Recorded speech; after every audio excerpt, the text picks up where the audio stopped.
Article 95 ہے آئین میں، اس کے تحت داخل کی گئی قرارداد، اور اس کے لیے 3 دن سے لے کر 1 ہفتے کے اندر اس پہ ووٹنگ کرنا پڑتا ہے۔ لازمی ہے آئین کے تحت، یہ آئین میں ہے، یہ کوئی رول نہیں ہے، یہ کوئی قانون نہیں ہے، کوئی ایکٹ نہیں ہے، کوئی آرڈیننس نہیں ہے، آئین ہے، آئین۔ اور آج کی دنیا میں آئین دنیاوی کتابوں میں، دنیاوی قوانین میں سب سے اعلیٰ ترین، سب سے مقدس قانون جو ہوتا ہے وہ آئین کی کتاب یا آئین ہی ہوتا ہے کسی ملک کے۔ چنانچہ اسی کے مطابق آرٹیکل 95 کے مطابق 3 اپریل بروز اتوار قومی اسمبلی میں عدم اعتماد کی ووٹ کے لیے ٹائم مقرر تھا، اور جب لوگ آئے وہاں تو وہاں ایک وزیر صاحب نے سوال اٹھایا۔ اس سوال کے جواب میں ڈپٹی اسپیکر صاحب نے ایک لکھی ہوئی تقریر جو ہے چھوٹی سی چند باتیں آرٹیکل 5 کا سہارا لے کر اس نے کہا کہ میں اسمبلی کو ملتوی کرتا ہوں۔ پہلی بات تو یہ ہے کہ اس روز ایجنڈے پر رول اور قانون اور آئین کے مطابق یہی واحد آئٹم تھا کہ جس کا فیصلہ ہو ووٹنگ کے ذریعے۔ یہ item vote of no confidence تھا عمران خان کے خلاف، وزیر اعظم کے خلاف، اور اس پہ ووٹ ممبران ہاؤس نے ووٹ دینے تھے کہ تو وہ اگر وہ جیتتا تو جیتتا، اور اگر ہارتا تو پھر وزیر اعظم نہ رہتا۔ چنانچہ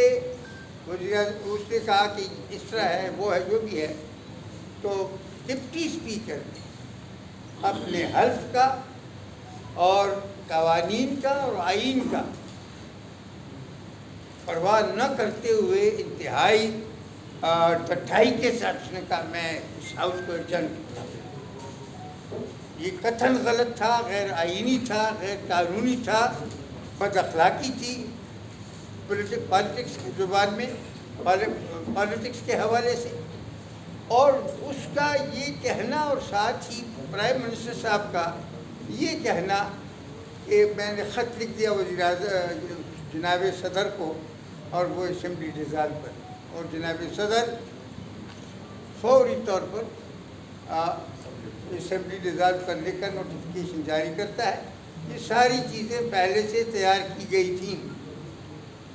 اب آپ آرٹیکل 95 دیکھیں، صرف واحد آئٹم تھا عدم اعتماد کا۔ ڈپٹی اسپیکر یا اسپیکر اس وقت ایڈجرن نہیں کر سکتا تھا اسمبلی۔ پھر اس کے بعد اگر وزیر اعظم نے اس کو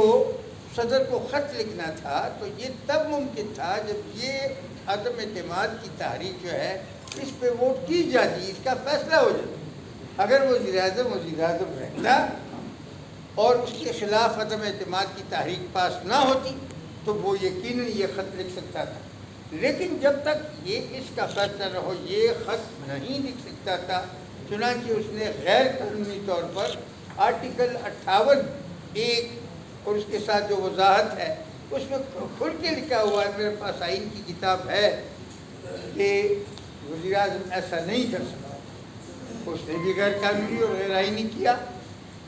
پھر جناب صدر علی صاحب نے، وہ تو تیار بیٹھا تھا کہ مجھے عمران خان کا حکم ملے اور میں فوری طور پر اس اسمبلی کو ڈیزالو کروں۔ چنانچہ اس نے اس کا خیال نہیں کیا کہ صدر صاحب کے پاس صرف وہ صدر وزیر اعظم کا وہ درخواست یا وہ خط جب وہ بالکل ایک عدم اعتماد سے پاک مبرہ وزیر اعظم تھا، اگر وہ خط لکھتا تو پھر یقیناً صدر صاحب اسمبلی ڈیزالو کر سکتے تھے، لیکن جب تک اس کا فیصلہ نہ ہوتا تو صدر صاحب کو بھی کوئی اختیار نہیں۔ اس لیے ڈپٹی اسپیکر نے جو کیا، وزیر اعظم نے جو کیا، اور صدر صاحب نے جو کیا، یہ جو آئین ہے ہمارا، آئین 1973 میں اور ترامیم اس میں ہوتے ہوئے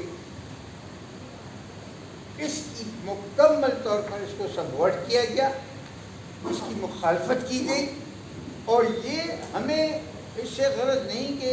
عمران خان برسر اقتدار رہے یا کیا نام ہے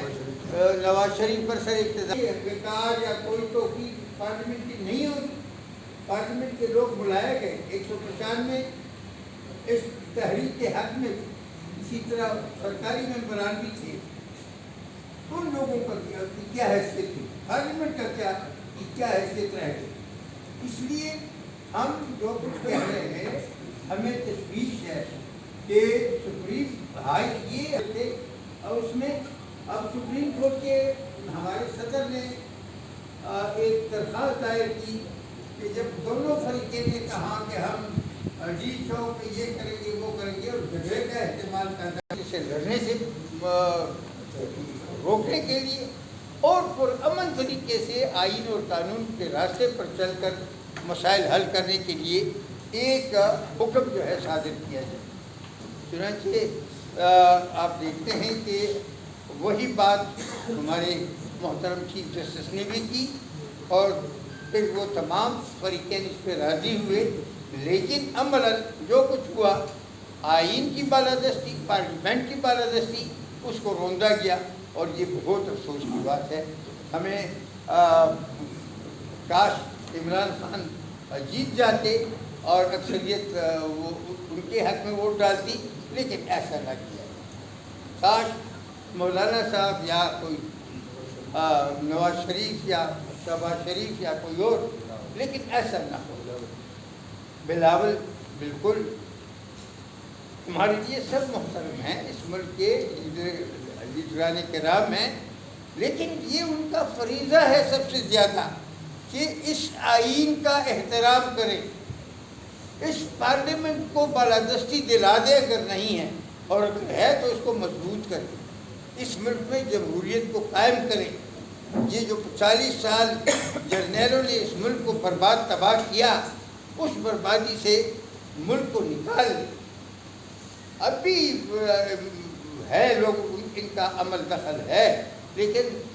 کسی حد تک انہوں نے شرافت کا مظاہرہ کیا کہ وہ آگے نہیں آئے، ورنہ بالکل سٹیج تیار تھا ان کے لیے، دیکھو آسانی سے ٹیک اوور کر سکتے ہیں۔ اب دوسری اہم بات یہ ہے کہ سپریم کورٹ کے سامنے جو کیس گیا ہے اور چل رہا ہے، آج بھی چل رہا ہے، تو سپریم کورٹ کی تاریخ کے سلسلے میں بہت ہی کیا داغدار ہے، داغدار ہے، کمزور نہیں۔ سپریم کورٹ نے ہمیشہ جرنیلوں کی آمرانہ حکومتوں کو اپروو کیا، کیونکہ انہوں نے اچھا کیا۔ ایوب خان سے لے کر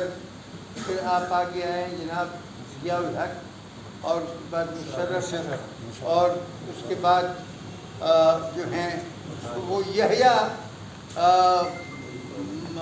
غریب جو ہے پکڑا گیا، چنانچہ سپریم کورٹ آئی ہوئی تھی، میں نیا وکیل بنا تھا، انہوں نے بارو میں میسج بھیجا کہ ہم بہت اہم فیصلہ سنانے آئے ہیں، تو کسی نے اس پہ کمنٹ کیا کہ ہمیں پتہ ہے کہ آپ مردے پر گولیاں چلائیں گے، کیونکہ یحییٰ was no more in power, اور اس لیے انہوں نے یحییٰ کے خلاف فیصلہ کیا۔ ہم چاہتے ہیں کہ سپریم کورٹ اس راستے سے ہٹ کر آئین اور قانون کے مطابق فیصلہ کرے۔ ہم چاہتے ہیں کہ وہ ٹیکنیکلٹیز میں کہ جی کوئی اس طرح ہنسا اور کوئی ایسا ہنسا اور کوئی اس طرح چک دیا اور کوئی اس طرح چک دیا، یہ فضول باتیں ہیں قوموں کی تاریخ میں۔ سپریم کورٹ کو سے ہماری اپیل ہے کہ وہ آئین کے مطابق فیصلہ کرے، جس نے بھی آئین کی خلاف ورزی کی ہے، اگر اپوزیشن والا ہے، اگر گورنمنٹ والا ہے، اس کو اس کا احتساب کیا جائے اور آئین پہ عمل درآمد کو یقینی بنایا جائے۔ ورنہ اگر سپریم کورٹ ایسا نہیں کرے گا اور آئے بائیں شائیں یہ اگر اگر مگر کرے گا تو اس کا نتیجہ یہ ہوگا کہ ماضی میں جہاں کہیں کوئی وکیل اٹھتا ہے یا کوئی بھی اٹھتا ہے تو جناب جسٹس منیر کا اور جناب جسٹس فلانے کا اور جسٹس فلانے کا جنہوں نے بھی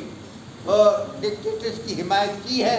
غلط آئینی کاموں کا تحفظ کیا ہے، ان کو آج ہم ہر جگہ اور ہر روز اور ہر موقع پہ اس کو کنڈیم کرتے ہیں۔ یہی حالت سپریم کورٹ کی ہوگی۔ ہم اگر سپریم کورٹ نے غلط فیصلہ کیا، آئین کا تحفظ نہیں کیا، پارلیمنٹ کی بالادستی بحال نہیں کی اور اس ملک میں جمہوریت کو دوبارہ پٹری پہ باقاعدہ ٹھیک طریقے سے نہیں ڈالا، تو میرے خیال میں تاریخ میں سپریم کورٹ کی نام جو ہے وہ اسی طرح داغدار ہوگا جس سے اس سے پہلے ان کی پہلے سپریم کورٹ داغدار ہوگی۔ تو ہم اپیل کرتے ہیں اور پرزور اپیل کرتے ہیں کہ الف بے جیم کو چھوڑ کر آئین، قانون، پارلیمنٹ اور جمہوریت کو مد نظر رکھ کر اس ملک کے 25 یا 24 یا 22 کروڑ عوام جتنے بھی ہیں، ان کے حقوق کو مد نظر رکھ کر آپ فیصلہ کریں، اس کو جلد فیصلہ کریں۔ یہ لمبی چوڑی بحثیں وکیلوں کے، میں خود وکیل ہوں، آپ اسے جانتے ہیں، سپریم کورٹ کا صدر رہا ہوں، چھوٹی موٹی باتوں پہ 2 3 اور 4 دن لمبی چوڑی بحثیں ہوتی ہیں۔ بالکل یہ کسی بھی آپ یہ آئین آپ کسی کو دے دیں اور میرے خیال میں اس پہ 1 گھنٹے سے زیادہ نہیں تو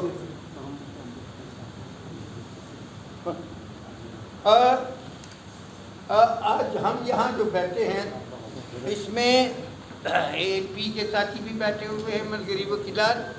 اس میں بیرسٹر صاحب اور ان کے ساتھی عبید اللہ انور صاحب CUI کے لیڈ لا فورم سے ہیں، اس میں یہ ہمارا یہ فیاض صاحب اور تیمور علی شاہ صاحب اور مہم خان صاحب اور آپ بھی یہ بار کونسل کے ممبران ہیں، اور اس میں